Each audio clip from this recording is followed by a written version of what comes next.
Bismillahirrahmanirrahim.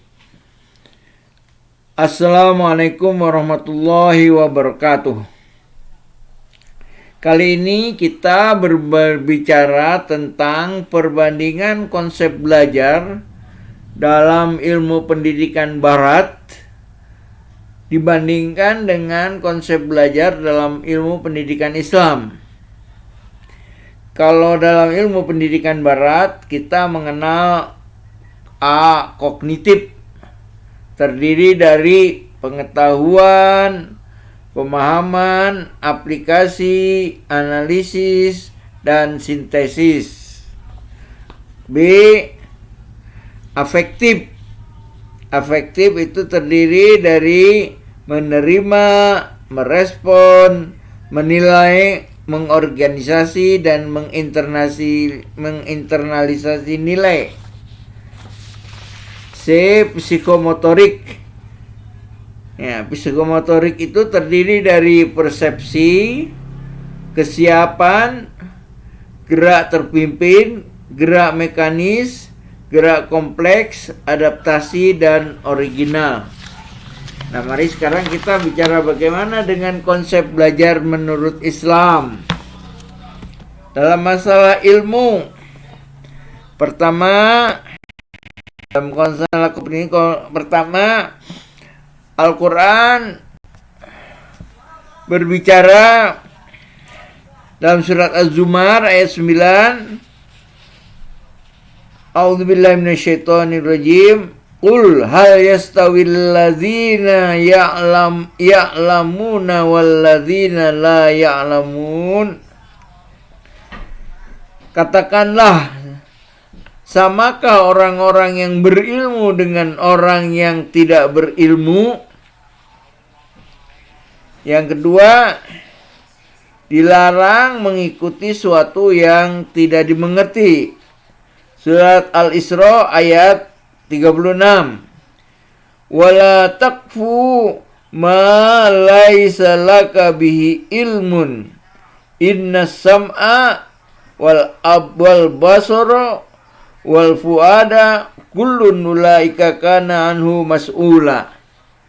Janganlah kamu mengikuti sesuatu yang kamu tidak mempunyai ilmu di dalamnya.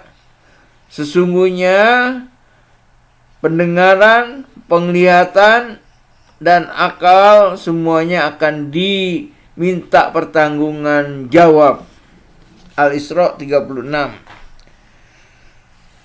Dalam persepsi Islam, menuntut ilmu itu wajib. Surat At-Taubah ayat 122. Wa ma kana mu'minuna liyanfiru kafah. Tidak sepatutnya bagi kaum mukmin itu pergi semuanya ke medan perang. Falaula nafara min kulli firqatin minhum ta'ifah. Mengapa tidak pergi dari tiap golongan itu di antara mereka beberapa orang? Liyatafaqahu fid din, untuk mendalami agama. Walinziru qaumahum idza raja'u ilaihim, dan untuk memberi peringatan kepada kaumnya ketika mereka kembali pada mereka. La'allahum yahzarun, agar mereka menjaga dirinya. Selanjutnya, ilmu harus dibarengi dengan amal. Dalam surat As-Saff ayat 2 dan 3 dikatakan, Ya ayyuhalladzina amanu lima taquluna ma la taf'alun. Wahai orang yang beriman, mengapa kamu mengatakan sesuatu yang tidak kamu kerjakan? Kabura maqtan 'indallahi an taqulu ma la taf'alun. Amat banyak, amat besar kebencian di sisi Allah bahwa kamu mengatakan sesuatu yang tidak kamu kerjakan. Selanjutnya, ilmu diperlukan untuk kebahagiaan dunia maupun kebahagiaan di akhirat. Dalam suatu hadis, Rasulullah bersabda, Man arada dunya falahi bil ilmi. Siapa yang ingin bahagia di dunia, maka dia harus mencarinya dengan ilmu. Wa man arada bil akhirah aradal akhirah falahi bil ilmi. Siapa yang ingin kebahagiaan di akhirat, maka dia harus mencarinya dengan ilmi. Wa man aradahuma falahi bil ilmi. Adapun siapa yang mencari kebahagiaan di dunia maupun di akhirat, maka dia harus mencarinya dengan ilmu. Selanjutnya, orang yang berilmu diangkat oleh Allah derajatnya. Al-Mujadilah ayat 11. Yarfa'illahu alladzina amanu minkum walladzina utul ilma darajat. Allah mengangkat derajat orang yang beriman di antara kamu dan orang yang berilmu beberapa derajat.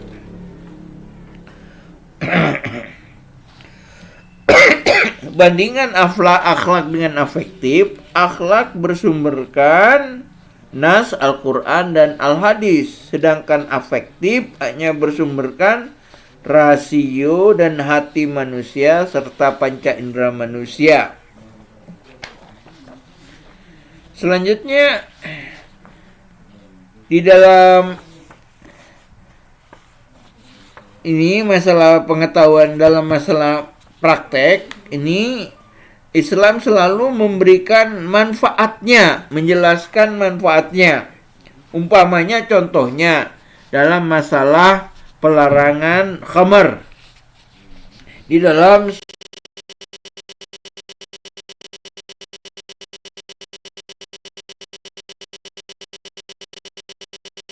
Alunaka anil khamr wal mais. Mereka bertanya kepadamu tentang khamr dan perjudian.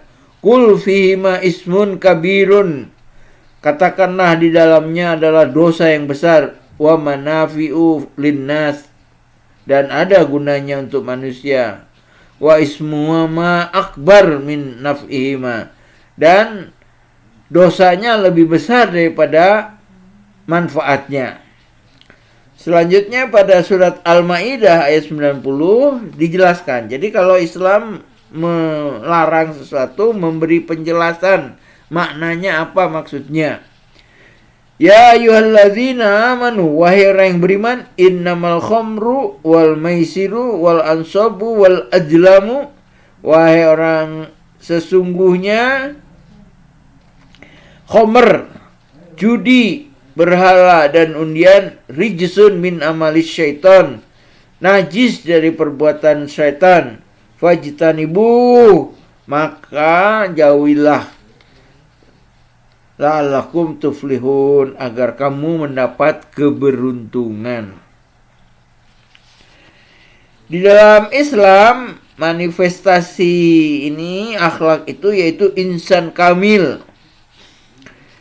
Dalam surat At-Tin dikatakan laqad khalaqnal insana fi ahsani taqwim. Sungguhnya kami menjadikan manusia itu dalam perbuatan yang sebaik-baiknya. Summa radatnahu asfala safilin. Kemudian kami jatuhkan serendah-rendahnya. Illal ladzina amanu wa amilus solihati falahum ajrun ghairu mamnun. Kecuali orang-orang yang beriman dan beramal saleh, maka bagi mereka pahala yang tidak pernah berhenti. Selanjutnya, di dalam Islam, berbuat itu harus berdasar kemauan sendiri. I'malu ma syi'tum innahu bima ta'malun. Perbuatlah apa yang kamu kehendaki, sungguhnya Dia Maha melihat apa yang kamu kerjakan. Nah, ini yang tidak ada di dalam pendidikan konsep belajar barat, yaitu harus didasari dengan iman.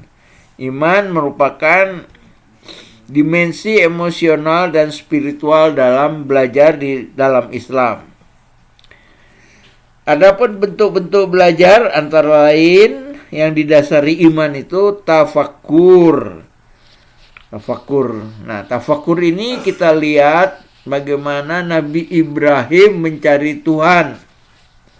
Ya, dia melihat bulan, bulannya hilang, melihat bintang, bintangnya hilang, kemudian melihat matahari, akhirnya dia bertuhan kepada Allah yang menciptakan bintang, bulan, dan matahari. Selanjutnya tasyahud. Tasyahud, pengakuan.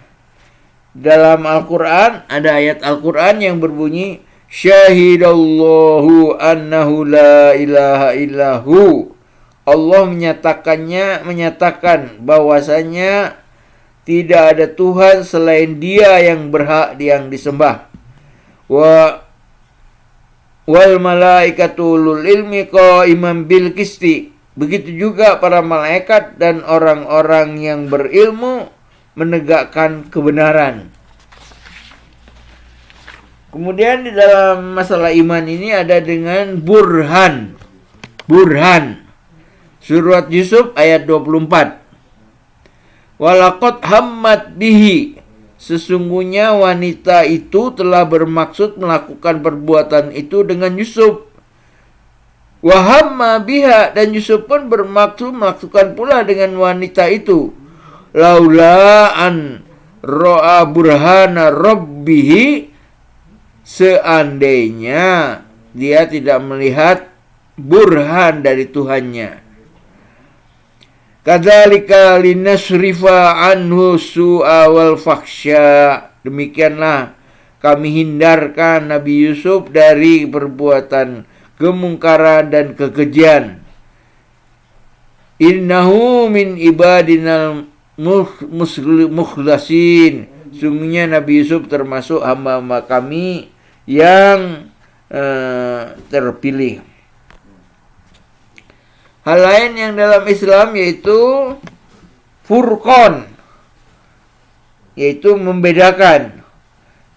Dalam ayat Al-Quran yang kita sudah kenal semuanya, Syahrul Ramadan alladzi unzila fihi al-Qur'an hudal linnasi wa bayyinatin minal huda wal furqan. Di bulan Ramadan itulah diturunkan Al-Quran sebagai petunjuk bagi manusia dan sebagai penjelasan atas petunjuk itu dan sebagai pembeda, pemisah antara hak dan yang batil.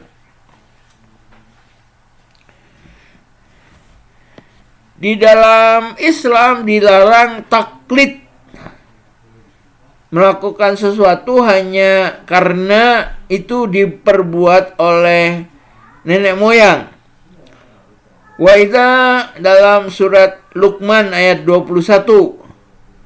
Wa idza qila lahumuttabi'u ma anzalallah, apabila dikatakan pada mereka ikutilah apa yang diturunkan Allah, qalu bal nattabi'u ma wajadna alaihi aba'ana.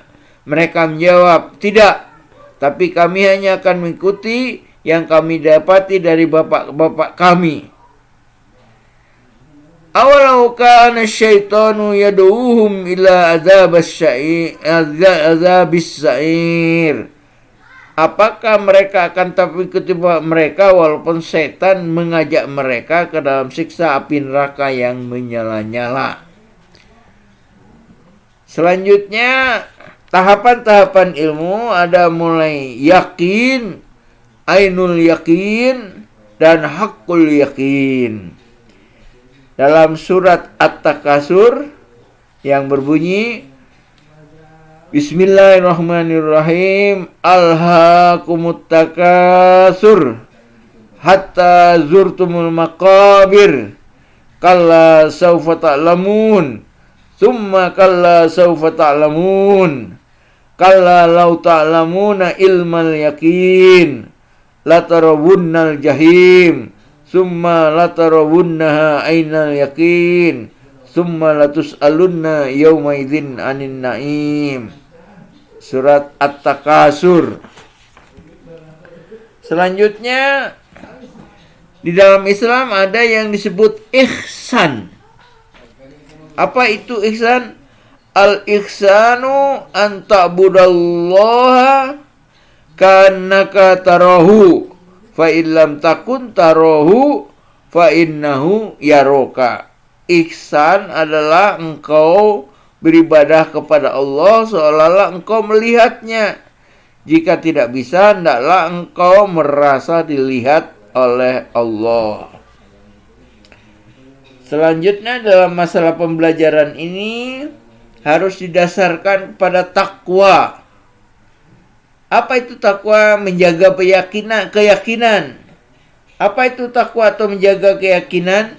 Yaitu menjaga diri dari segala perbuatan dosa dengan cara meninggalkan segala apa yang dilarang oleh Allah dan melaksanakan apa yang diperintahkannya. Takwa itu ada takwa secara vertikal kepada Allah. Ini disebut di dalam surat Al-Baqarah ayat 1 sampai 5. Juga ada takwa secara horizontal. Ya, nah ini disebut di dalam surat Ali Imran 133 sampai 136.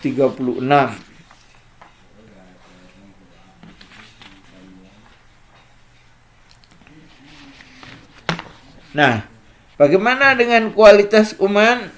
Kualitas iman ditunjukkan dengan perilaku. Seperti di dalam surat Al-Asri. Wal asri. Demi masa, innal insana lafi khusrin. Sesungguhnya setiap manusia dalam kerugian. Illal ladzina amanu, kecuali orang yang beriman, wa amilus solihati, dan yang beramal soleh, wa tawasau bil haq, dan saling berwasiat dengan kebenaran, wa tawasau bis sabr.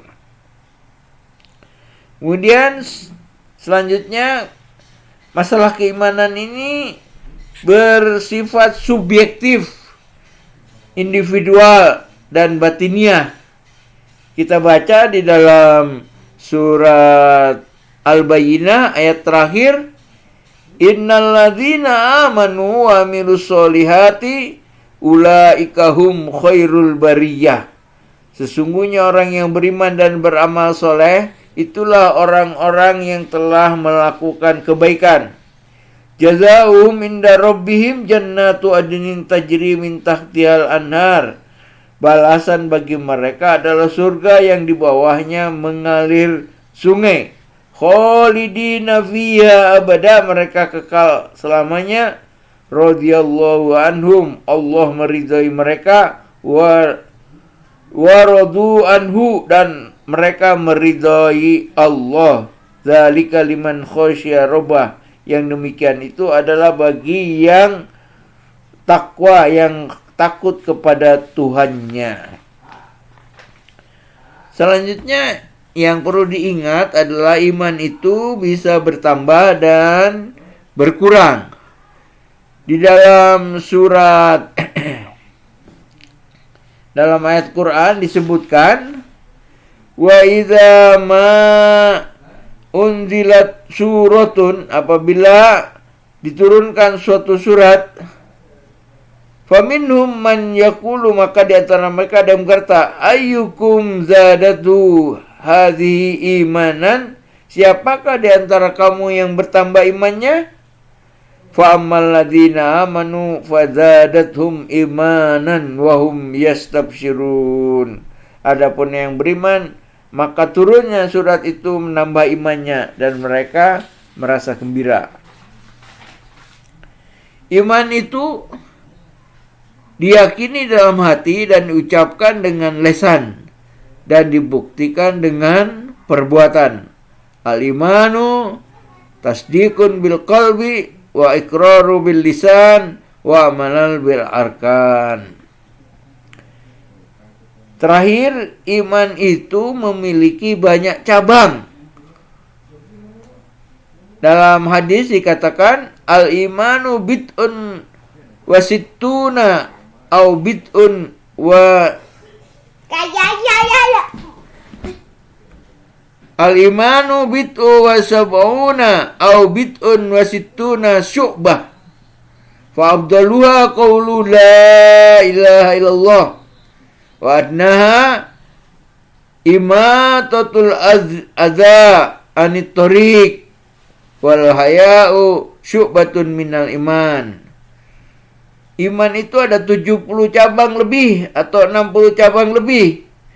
Yang paling utama yaitu perkataan la ilaha illallah, dan yang paling ringan yaitu menyingkirkan gangguan dari jalan, dan malu termasuk bagian iman. Demikianlah yaitu konsep belajar barat dibandingkan dengan konsep belajar Islam. Dalam Islam selalu diiringi dengan dasar iman kepada Allah. Sampai di sini, subhanakallahumma wa bihamdika asyhadu an la ilaha illa anta astaghfiruka wa atubu ilaik.